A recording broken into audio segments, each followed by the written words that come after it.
And we're joined by our resident analyst, Ramathibela-Smith of Inkunzi Investment. He will unpack the potential of Africa's manufacturing industry. As always, a great pleasure to see you here in studio, Clive. Let's start off with you taking us through the manufacturing industry in Africa. How far have we come in the last 5 years? Very little, unfortunately, Flo. And the reason for that, Florence, is because we've not seen much happening in terms of the manufacturing industry in the African continent. People are still believing that it's actually much cheaper. In actual fact, not believing, but it's true. It's much cheaper to manufacture things out of other countries than our own. People go to India to make medicine for pharmaceutical. People go to China to produce watches and to produce jewelry and luxury goods. And so it's still very difficult. The funny thing is all these resources, most of them natural fact, the roots, the plants and everything, including the resources I'm talking about now, the precious metals that we're talking about come from this very motherland of ours. So it is very, very sad, unfortunately. Now, how do we correct this? Because obviously this has been something that's been happening for decades. How do we correct it and begin to use our own resources? You see, the problem is mass production, and that's what we've always been talking about. When you talk about manufacturing, you need to talk about how do you make sure that you maximize the prices, rather you maximize the production as much as you actually control the price. And the problem is that if you're going to be trading, what currency are you going to be using?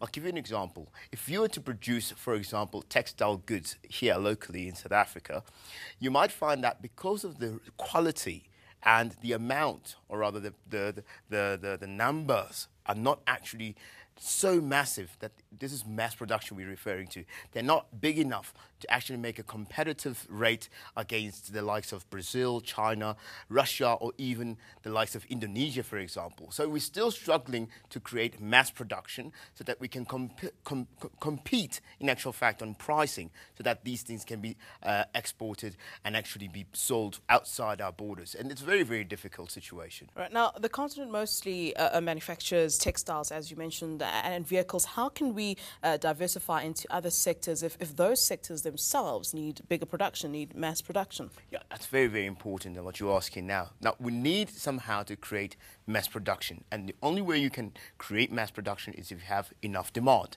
How do you create demand? Is you make sure that you relate with other countries that require the same services that you're producing. It sounds like mathematics 1 + 1, you know, but the question is, are these businesses in this position to actually ask for more demand outside of our borders? Here's the problem. If we're producing here and manufacturing here costs us more than what it would in another country, even if you include, I'm talking about logistics here, making the stuff move to that side, then you're going to still have a problem because the pricing will not be leveled out. So what's happening is that we're producing little because we're trying to contemplate on the price going down, and on the other side we're very cautious about the currencies that we use so that we make sure that even when we produce, everything must get sold. If we don't, then the manufacturing industry itself dies here in the local market. Now, does Africa really add any value to the global manufacturing chain, or are we simply sort of manufacturing for the Asian markets?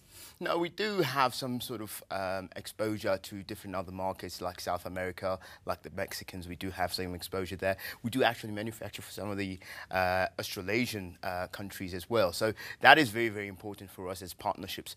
And now recently we know that China is obviously come on board. Now we're talking about Asia, which is what you're referring to.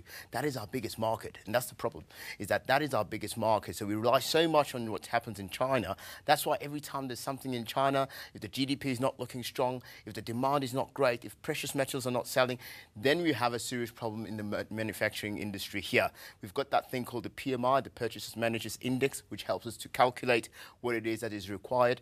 Anything below 50 shows that we are in the negative, we're not growing. Anything beyond 50 is an increment. So we need to be balancing that. We need to get prices at the right level so that we are looking more competitive to the international market, so we can expose ourselves to the likes of America. Everybody wants to do partnerships with them, obviously. Now, is the development in the manufacturing sector really the key to job creation that's really needed, obviously, on the continent? I'm going to disagree, Florence, in this particular regard, because I don't think manufacturing is the only element, the only sector that can actually actually bloom the South African or African market for that matter.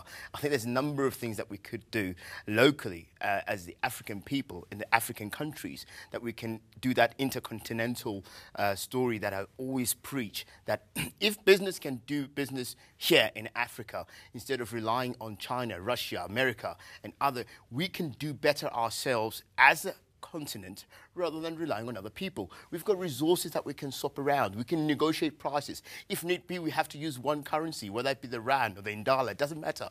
The important thing is, if we keep things local, we can then produce massively to the rest of the African continent.